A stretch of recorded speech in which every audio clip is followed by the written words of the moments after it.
இந்த ஆண்டின் முதல் நாடாளுமன்ற கூட்டத்தொடர் வரும் 31ஆம் தேதி குடியரசுத் தலைவர் உரையுடன் தொடங்குகிறது.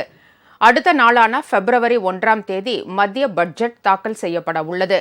ஒவ்வொரு ஆண்டும் நாடாளுமன்றம் கூடும்போது முதல் கூட்டத்தில் குடியரசுத் தலைவர் கலந்து கொண்டு இரு அவைகளின் கூட்டத்தில் உரை நிகழ்த்துவது மரபாக கடைபிடிக்கப்பட்டு வருகிறது. அந்த வகையில் 2025ஆம் ஆண்டின் முதல் கூட்டத்தொடர் ஜனவரி 31ஆம் தேதி தொடங்குகிறது. அன்றைய தினம் குடியரசுத் தலைவர் திரௌபதி முர்மு பாரம்பரிய முறைப்படி குதிரைப்படைகள் அணிவகுக்க நாடாளுமன்றத்திற்கு அழைத்து வரப்பட்டு இரு அவைகளின் கூட்டத்தில் உரையாற்றுவார். அதைத் தொடர்ந்து 2025-2026ஆம் ஆண்டுக்கான பொருளாதார ஆய்வு அறிக்கையை நிதியமைச்சர் நிர்மலா சீதாராமன் நாடாளுமன்றத்தில் தாக்கல் செய்வார்.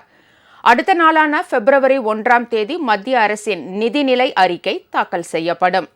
கடந்த ஆண்டு இடைக்கால பட்ஜெட் உட்பட இதுவரை 7 முறை மத்திய பட்ஜெட்டை தாக்கல் செய்துள்ள நிர்மலா சீதாராமன் இனி 8வது முறையாக பட்ஜெட் தாக்கல் செய்கிறார் என்பது குறிப்பிடத்தக்கது.